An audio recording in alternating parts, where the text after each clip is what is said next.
Hello, this is video 4 of the Exponential and Logarithmic Functions video series. We're looking at logarithm laws today. Before we get into the laws themselves, we'll just have a look at the logarithm form and the exponential form, just to show you how they relate to each other. So here we have an exponential, and this is the logarithm version. Not easy to see how they rearrange there, but let's have a look at an example here. We have 2 cubed equals 8. 2 to the power of 3 equals 8. So that could be written in logarithm version by saying log to the base 2 8 equals, and the logarithm version asks us what power do we put the base of 2 to get 8, and we need to put the power of the base 2 to the power of 3 to get 8. So that's how an indice of this sort of format goes into a log version. 2 to the power of 3 equals 8 in that log version there.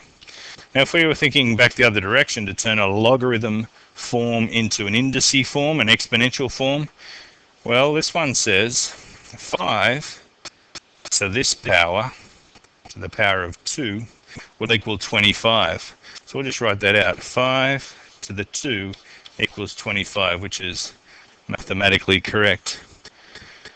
Alright, that's a bit of a look at the exponential form versus the logarithm form. Let's have a look at a few more examples of the logarithm laws. Now this one's called the product law of logarithms because it involves 2 letters multiplying with each other.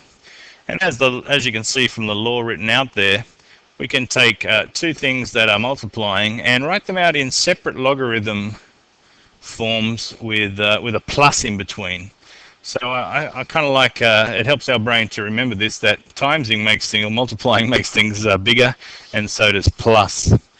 So an example there that we might like to look at is, say we've got log to the base a 12. Now the factors, one pair of factors of 12 are 3 and 4. So we're allowed to write that out separately, log to the base a3 plus log to the base a4. Now the reason we would is to match up with other parts of the question, and it can be very useful to know how we can rearrange things in different formats there. So any factor of 12, so let's say we have factors of 12 of 2 and 6, we could just as easily have log a2 plus log a6 there as a legitimate equal expression to log a12. Okay, and in the other direction here, we can have separate logs that are adding together, and we can write them in a combined way to as a multiply. So as we can have log a6 plus log a5, we can combine them in the one logarithm statement of log a6 times 5 or log a30. So that's going the other direction. Each of these logarithm laws is almost equally frequently done in each direction. So that's law 1. That's talking about products turning into separate pluses and vice versa. Alrighty, logarithm law 2 has a divide in this section and a minus in this section here. So logarithms that are written in the one logarithm statement can be separated with a minus in between. So you might have an example of log base a, say 15 over 7. We can write that out separately. Log a15 minus log a7. We can separate them and write them as a minus. And in the other direction, if they're separated into 2 separate logs, we can combine them, and instead of the minus we have a divide. So let's imagine we have log a20 minus log a5. We can combine them and say that would equal log a20 over 5 this time, or that would be equivalent to log to the base a4. So it helps us rearrange, simplify, match up with other parts of the question, etc. Okay, that's log law 2. That's probably often called the quotient logarithm law because it involves a division. Okay, the logarithm law 3, it's often entitled the index law or the power law sometimes because it involves an index or a power. So you'll notice here, log to the base ax, it's getting put to the power of n. And the law says that that can come down the front and multiply. So that gives us this format here. So we could have an example there of, say, log to the base a 4 squared, perhaps. Now that's, the law says that that can come down the front. So that would equal 2 log to the base a 4 if we wanted it to. And the opposite direction is also true. If there's a number at the front multiplying in front of a log, well, that can come up and be an indice instead, be a power instead. So we could have something that starts off with 3 log to the base a 5. That number can come up and be a power up here. So we can write that as log to the base a 5 cubed. And of course we can simplify that into log to the base a, and my brain starts working, of 125, which is 5 cubed. Alrighty, so they're the 3 log laws. We had product law, quotient law, and also the power law of the power rule of logarithms. We also have a change of base rule that comes in quite handy. So if you've got a logarithm like this, we've got a base of a and a normal number of x there. We can separate them using the same base as each other. So you notice the base of these are the same there, but put the x on the top bit and the a underneath there.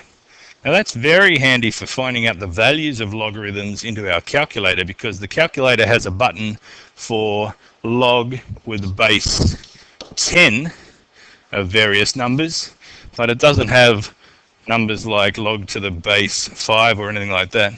So if we had something along the lines of log to the base 5 of 7, we don't have a log to the base 5 button on our calculator. So we use the change of base law to say log to the base 10 this time, because we've got a button for that on the calculator.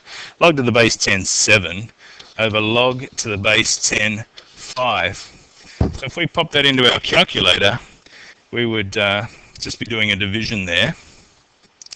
So we could do, straight into our calculator, we would press log 7, because the log button on our calculator is based on a base 10, divided by log 5 into our calculator. And we would get an answer, or a value of 1.209, if we're pressing the same buttons as I do, 61955, and we could round that off any way we see fit, depending on what the question wants us to do. So it's a way of processing things like log to the base 5 7 into our calculator when otherwise it would be very difficult. We change them so they've got the same base as each other.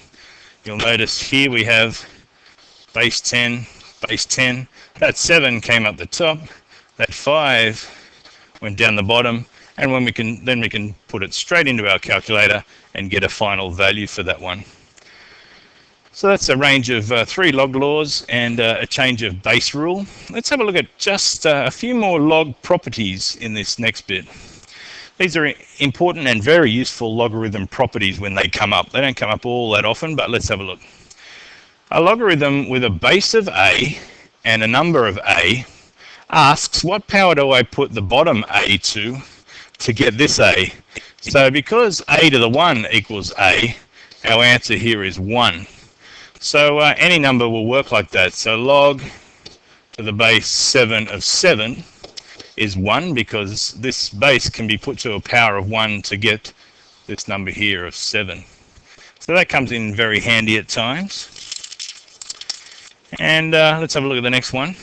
Now this one here, we've got log to the base a, like we had in the previous question. Log law 3 said any indices can come down the front. And so we can get, firstly, x times log a. And from this question here, we notice that that bit there, a log with the same base as the number, that equals 1. So the final answer there is x times 1, or we don't have to write the x times 1 in. Final answer to that is x. So we use log law 3 to take the x down the front, and then we're using that first property here to simplify even further. All right, log to the base a1 equals 0, because that's based on the idea that the base a, if it's put to the power of 0, that'll equal 1 every time. So if there's a 1 in this position here, this kind of property can kick in. All right, next one's a bit tricky, but it's just one step at a time here. We can rewrite this here, 1 on x, as x to the minus 1. That's a legitimate version of 1 on x. And when we do that, we can use log law 3, which suggests that any indice can come down the front of a logarithm to create this arrangement here. And this last line is just saying that we don't have to put the 1 in front of the log if we don't want to. We'll keep the minus there. So rearranging fractions into indice formats, that helps us use that third log law and be able to simplify a bit further sometimes. All right, that's a range of log laws and the change of base rule. And we had a look at the indice version or the exponential version compared to the logarithm version, and some helpful properties here. I'm hoping that all that will help you in your logarithm work. Thanks for listening.